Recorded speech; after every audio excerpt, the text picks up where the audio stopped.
right, Shalom. I'm Kalak San Banyashala, and Atayala Bayashala. all right, we're coming out of the Lions Den camp, coming with a quick lesson. But before we get started, we want to give all glory and praise to the Heavenly Father and His only begotten Son, in the proper true name in the Hebrew.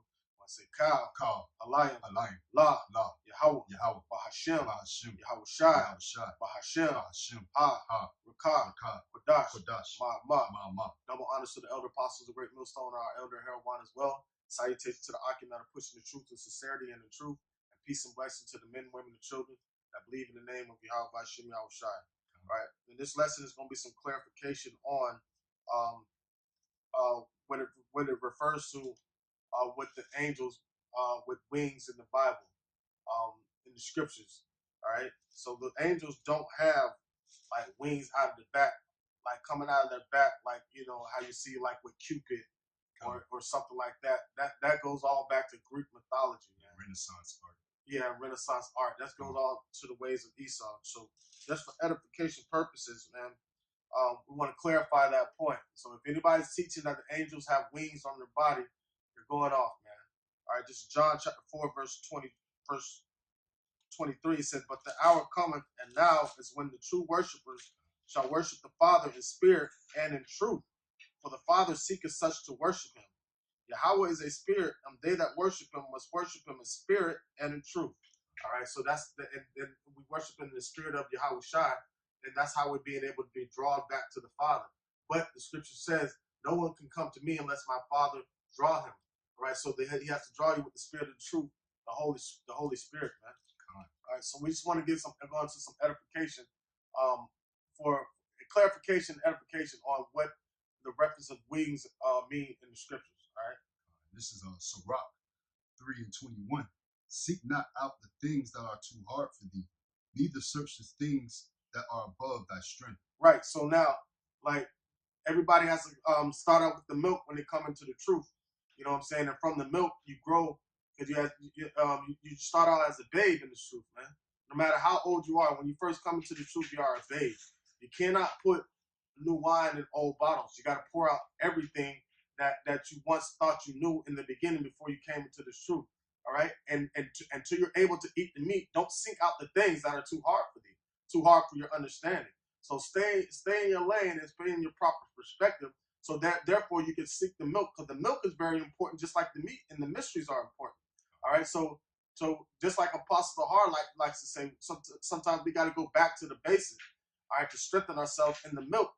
All right, to make sure, you know what I'm saying, keep our mind refreshed on the things that we've learned when we first came in the truth. You know what I'm saying? So we stay vibrant in the truth. All right. So there's no need to jump straight into the meat if you're not ready. All right. Wait upon that time, and the Lord will increase you. Don't try to exalt yourself. All right. Yeah. Sirach 20 and verse 5. "There is one that keepeth silence and is found wise." All right. So I myself, a testimony myself. You know, I've been in situations where it's a slip of the tongue, right?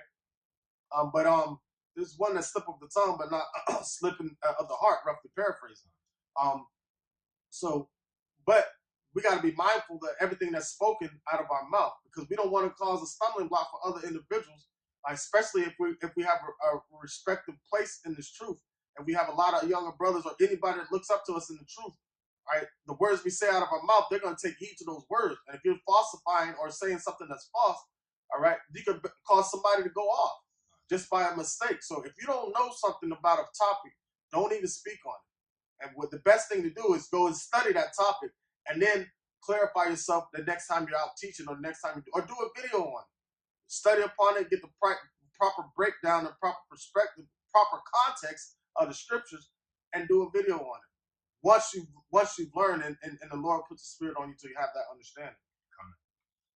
And it's back in Sirach 20 and 5. "There is one that keepeth silence and is found wise." All right, so and that's what a wise man will do. If he doesn't have a full understanding of something, he's going to keep silence.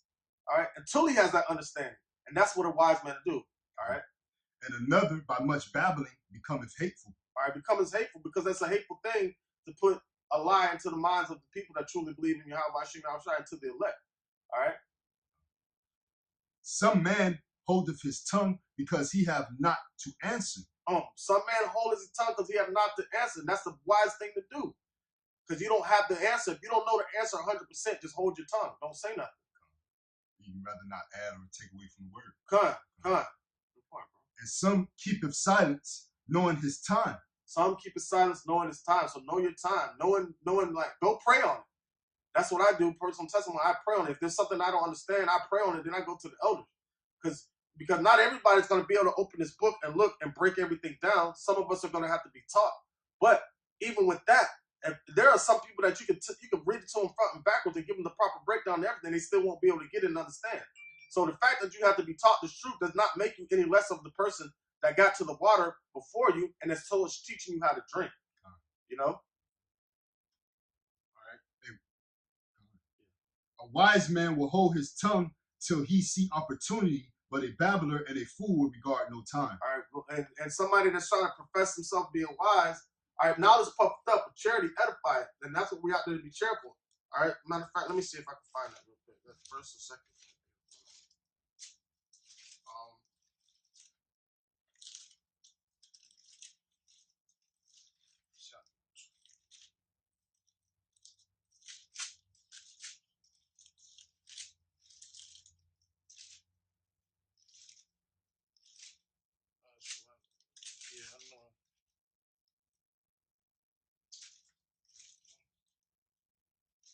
What the handling the word of God?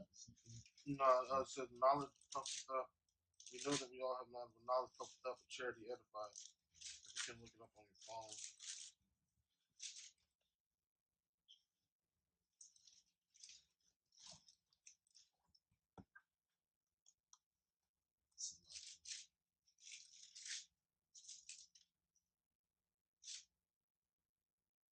Oh, I got it. This is 1 Corinthians chapter 8, verse 1. It says, now touching things offered unto idols, we know that we all have knowledge. Knowledge puffed up, but charity edifieth. And if any man think that he hath knowledge, knoweth anything, he knoweth not yet as he ought to know. All right. So, you know, a lot of times we got to examine ourselves to see if we have the proper understanding of certain things before we bring them out, or before we even speak on them. Man, if you don't have the true understanding or full understanding of it, just jump over it. Don't just wing it, man, because you'll find yourself being at fault. All right, putting stumbling blocks out there. All right, just by a slip of the tongue. All right. So, which we gonna get the Ezekiel, yeah. All right, so going into, for edification purposes, going into the proper breakdown of the wings being the chariots in the scriptures. All right. This is Ezekiel 1, and we'll start at verse 4. Get straight to the point. And I looked, and behold, a whirlwind came out of the north. All right, so that's a tumultuous wind coming out of the sky. All right. A great cloud, chariot. Yeah, our cloud, which means, all right, hold on. With that being said, a great cloud, right? And how is Shai going to return? All right, this is Revelation chapter 1, verse 7. It says, all right, behold, he cometh with clouds, and every eye shall see him, even they also which pierced him. All the kindreds of the earth shall wail because of him, even so, Amen. All right, those clouds that he's coming in is a covering, which means a chariot. The same clouds that was a covering by day and a light by night when we came out of Egypt. All right. It's quick interjection. This Numbers 9 and 16. So it was always the cloud covered it by day and the appearance of fire by night. Just to back the brother up, man. Found in Numbers 9 and 16. All right. How in the appearance of the chariots in the daytime would be seen to be a cloud. All right. And at night, all right, appearance by fire. All right. And covering from the sun, covering from the scourge of the sun. And a light, you know what I'm saying, at night. All right. And that's spiritual too, you know. It's back in Ezekiel 1 and verse 4. And a fire enfolding in itself. Oh, you start over.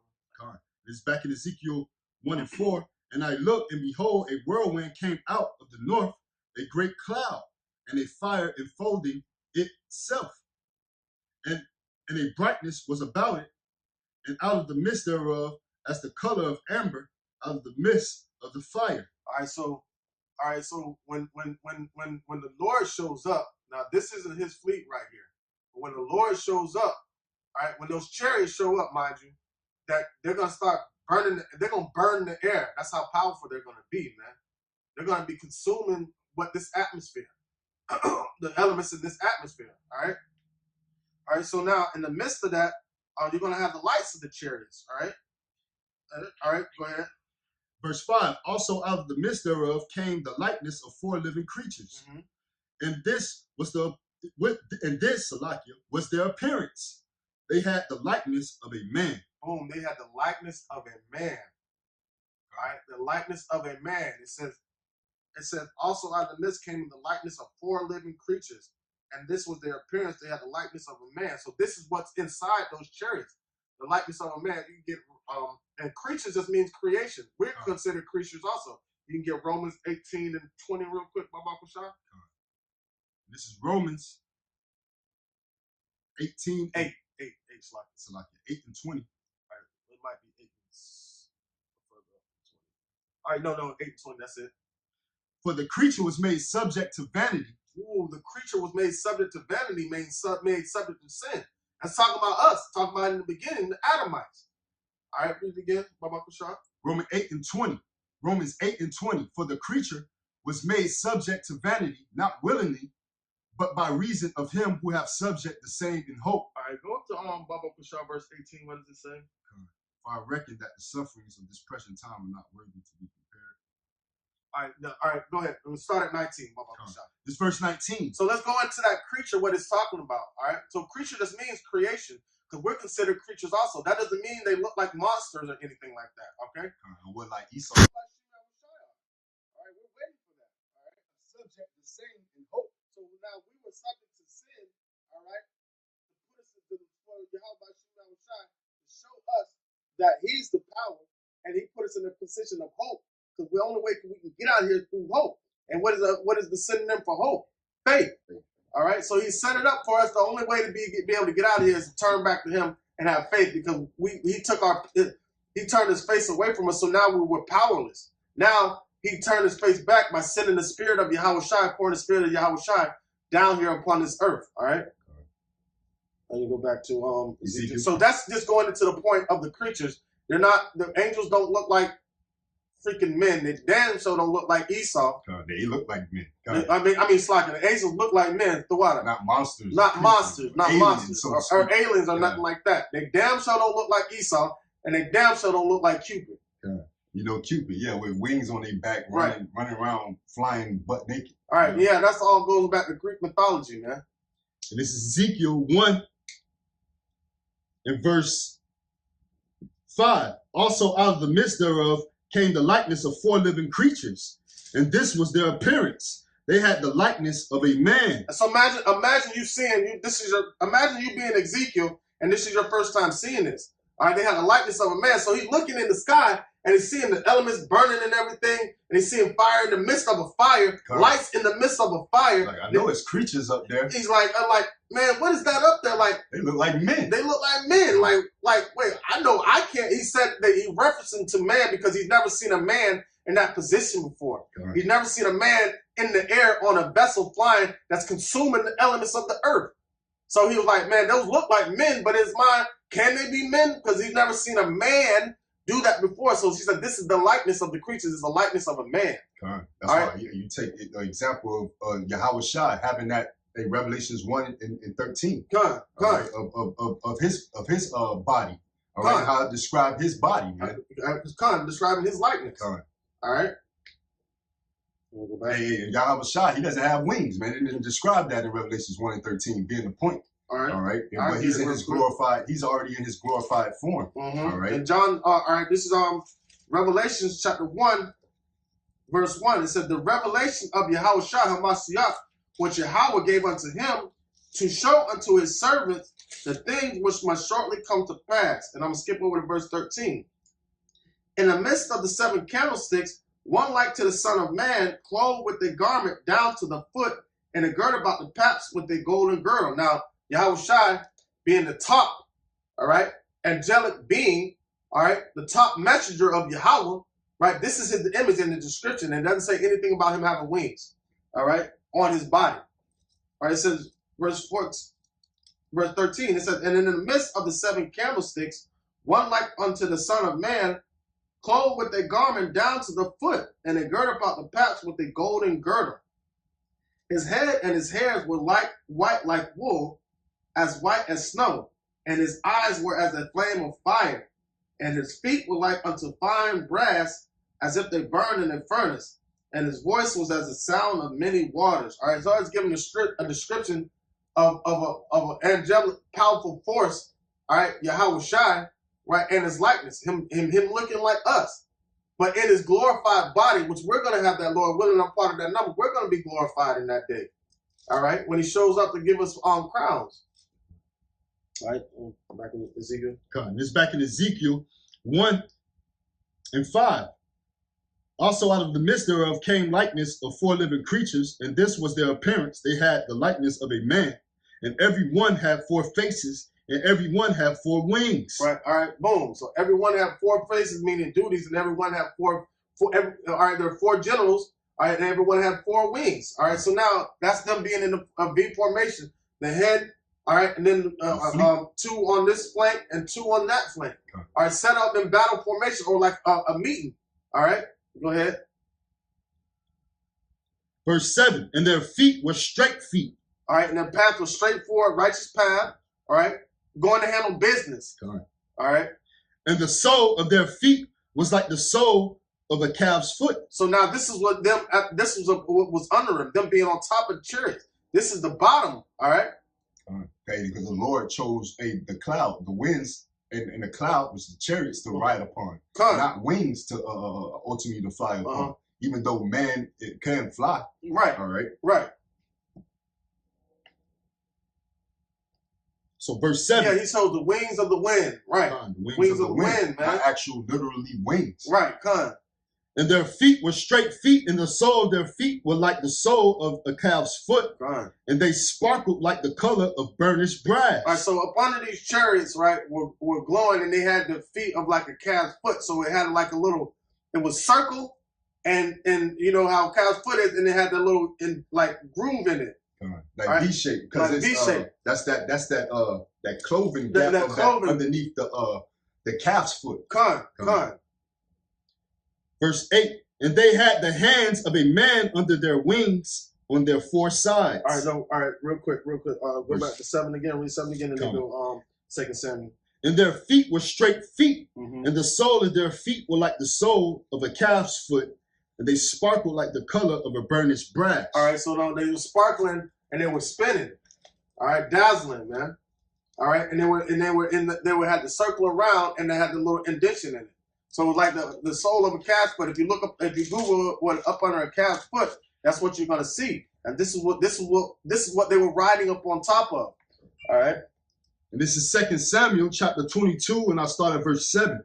In my distress, I call upon the Lord. All right, this is I think it's King David. It's King David. All right, this is King David saying a prayer, and it's gonna describe how in the vision that how Yahweh Shai, how Yahweh they delivered him out of the hands of his enemies. Right. Philistines. And it's verse 7. In my distress, I call upon the Lord and cried to my power. And he did hear my voice out of his temple. And my cry did enter into his ears. Right. And Yahweh Shai hears our cries now, man. So it entered into the ears of the Lord of Sabbath oath. Right. Armies. The Lord of armies, man. Troops. So when he shows up with the host of heaven, he's talking about the armies, the angels, man. When he shows up with their wings, man, the wings meaning the chariots. And the angels truly represent the feathers, right? All right? All right, go ahead. Then the earth shook and trembled. The foundations of heaven moved and shook because he was wroth. There went up a smoke out of his nostrils, and fire out of his mouth devoured. Coals were kindled by it. That's the fierce anger of the Lord. Go ahead. He bowed the heavens also and came down, and darkness was under his feet. And he rode upon the cherub and did fly. He rode upon the cherub and did fly, man. Go ahead. And he was seen upon the wings of the wind. Seen upon the wings of the wind, man. That's the chariots, man. The cherub, he did fly. He was seen upon the wings of the wind. All right, not he didn't have the wings of the wind on his back. No, he was seen upon the wings of the wind. All right, that was it, all the way to 11. Verse 11. Yeah, God, that was it. All right, yeah, Psalm 18 and 10. And this is Psalms chapter 18 and verse 10. And he rode upon a cherub and did fly. Yeah, he did fly upon the wings of the wind. So that's just backing up that scripture that we just read. Okay. All right. So we reference to the Lord of armies, the Lord of Sabaoth, and on how Yahweh Shem Yahushua is going to show up. All right. Like you I just stated, man, the wings would actually represent the feathers. Actually, the angels would actually represent the feathers. You know, and you can see that in Psalms 91. All right. Let me get a scripture real quick. Actually, Yahweh Shai is showing up in the name of Yahweh, right? Because we say Yahweh by Shem Yahweh Shai, but you know what I'm saying? That's how we speak to Yahweh. In the name of Yahweh Shai, please grant this to me. But in reference of what's going to happen, Yahweh Shai is coming in the name of his father. All right, because he said he came to do his father's business. All right, he says he's going to come in the glory of his father and his glory, the glory of his father, and the glory of the holy angels, man. All right, so this is I want to get Psalms 68 and 17. It says, the chariots of Yahweh are 20,000, even thousands of angels. The Lord Yahweh Shai is among them, as in Sinai in the holy place. All right, so now that's how the Lord's going to show up, like how it's described in Ezekiel. With the main chariot in the front and the wings, all right, and they all have their duties, they all have their purpose, all right. You want to go back to Ezekiel? What did we get? Psalm 18 and 10. Yeah, we got that. All right, let's get Psalm 91. Let's start at verse 1. This Psalm 91 and 1. He that dwelleth in the secret place of the Most High shall abide under the shadow of the Almighty. All right, and that secret place is really dwelling in these scriptures, man. All right. Dwelling. That's why it says, "Rejoice, ye heavens, and ye that dwell therein, and woe to the inhabitants of the earth." Everybody's just trying to be a part of this right here. All right, so we're rejoicing at the things that we see coming to pass, man. All right, because we're rejoicing. It says, "Where your treasure is, that's where your heart shall be also." All right, that's why it says in Jeremiah, "Flee out of the midst of Babylon," right? Meaning not leave, but get our mind out of this place and focus on heavenly things. Spiritually. All right, so he that dwelleth, read that again, Baba Kusha. He that dwelleth, this Psalms 91 and 1. He that dwelleth in the secret place of the Most High shall abide under the shadow of the Almighty. Boom, I shall abide under the shadow, the covering, all right? That's spiritual and physical, all right? I will say of the Lord, he is my refuge and my fortress, my power, in him will I trust. So we're going to trust in Yahweh Shem Yahushua that he's going to fulfill his promise and send these chariots down here to rescue us, man. And the angels that are inside the chariots to do the delivering and reaping, all right? Their duties. Their duties. Surely he shall deliver thee from the snare of the fowler. And who is that fowler? Esau setting up traps. One of his traps is iconoclasm by painting images of the angels having wings and things like that, creating a stumbling block for a lot of people. There's a lot of people that still think the angels have wings and things like that. And from the noisome pestilence, he shall cover thee with his feathers. All right, the noisome pestilence. All right, the missiles. The destruction. You know, so he go deliver thee from the snare of the fowler, the trap that Esau set up, which is what, the hour of temptation, and ultimately the climax of it all, the missiles, the noisome pestilence. It says, verse 4: He shall cover thee with his feathers, and under his wings shall thy trust. All right, and he covered thee with his feathers, meaning the angels giving the angels charge of you over thee. And under his feathers, read that again. Verse 4: He shall cover thee with his feathers, and under his wings shall thy trust. All right, so under his wings thou shalt trust. Keep going. And wings being the chariots. His truth shall be thy shield and buckler. And this is verse 3. Surely he shall deliver thee from the snare of the fowler and from the noisome pestilence. And he shall cover thee with his feathers, and under his wings shalt thou trust. His truth shall be thy shield and buckler. Thou shalt not be afraid from the terror by night, nor for the arrow that fleeth by day. All right, it's like the terror by night is the martial law troops, and the arrow by day is the destruction. All right, the missiles.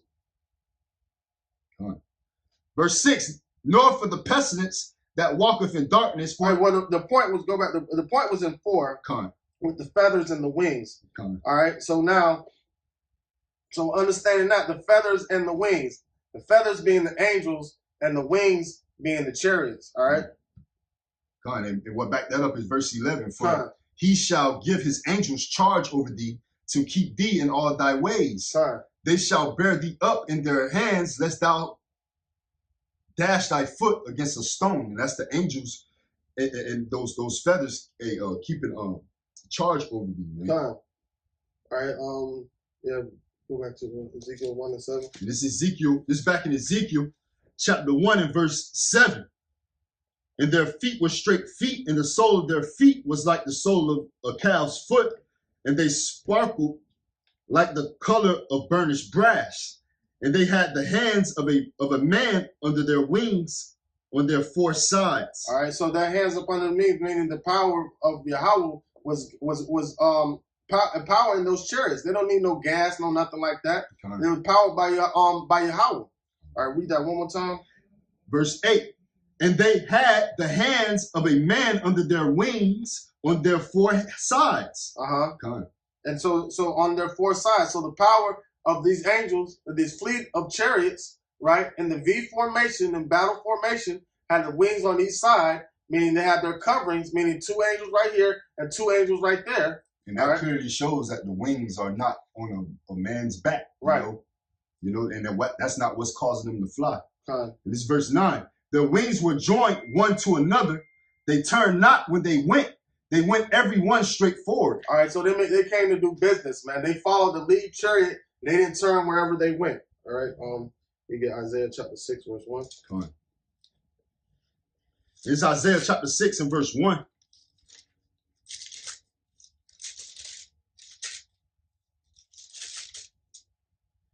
In the year that King Josiah died, I saw also the Lord sitting upon a throne. All right, so this is the vision that Isaiah saw, okay? High and lifted up, and his train filled the temple. All right, and that's the spirit, and that's the spirit of Yahweh Shem Yahushai, that's the spirit of Yahushai being poured among all flesh. All right, and cleaving unto the elect. All right. Above it stood the seraphims. Each one had 6 wings. With twain he covered his face. All right, so each one had 6 wings, right? 6 chariots. With 2 he covered his face. And with twain he covered his feet. And 2 he covered his feet. All right. 2 in front, 2 in back. All right. And with twain he did fly. All right, and he flew upon, and 2 he flew. All right. And one cried unto another and said, Holy, holy, holy is the Lord of hosts. The whole earth is full of his glory. All right, and that's how the Lord's going to show up. The glory of his Father with his glory and the glory of the holy angels on them chariots. All right. All right. Let me get Revelation 19 and 14.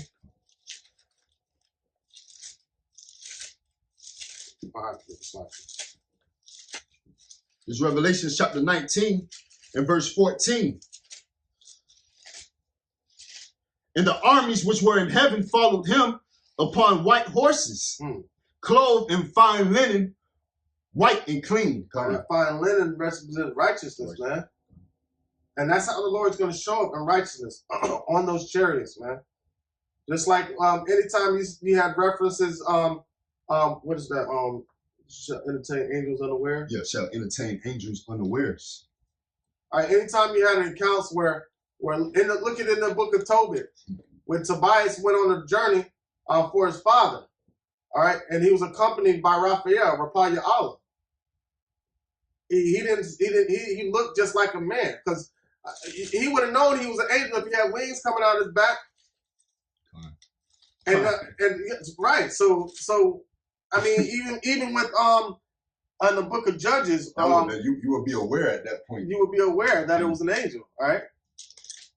This Hebrews 13:2. Be not forgetful to entertain strangers, for thereby some have entertained angels unawares. So thereby some have entertained angels unawares, man. So if they had wings in their back, like, you know what I'm saying? You would understand, you would know that it was an angel. Yeah. But no, they said they had the likeness of a man, of men. So that's exactly how they look. Revelations 1:13 to 17 gives the description of Yahweh Shai, the top, the one right up under Yahweh. He didn't have no wings on his back. He could fly, because he explains that when he flew up on top of his chariot in the in 2nd Ezra chapter 13. All right, but there's nowhere given in the scriptures where the angels have wings on their backs, or the angels have wings on their body. The wings represent the chariots, and that's it. Period. All right, we got any more scriptures? That's all I got on that. That's pretty much clear. All right, so just for some edification purposes, man, to just to clarify that the angels do not have wings, man. The wings represent the chariots. All right, Lord, will this lesson was edifying to serve His purpose, and with that, I'd like to say, Kal, Alayim, La, Yahweh, Bahashem, Yahweh Shai, Bahashem, Ha, Rakah, Kodash, Ma. Double honors to the elder apostles of the great millstone, and my elder Harold Wine as well. Salutations to the icon that are put in the truth and sincerity and truth. And peace and blessing to the men, women, and children that believe in the name of Yahweh Bashim Yahweh Shai. Shalom. Shalom.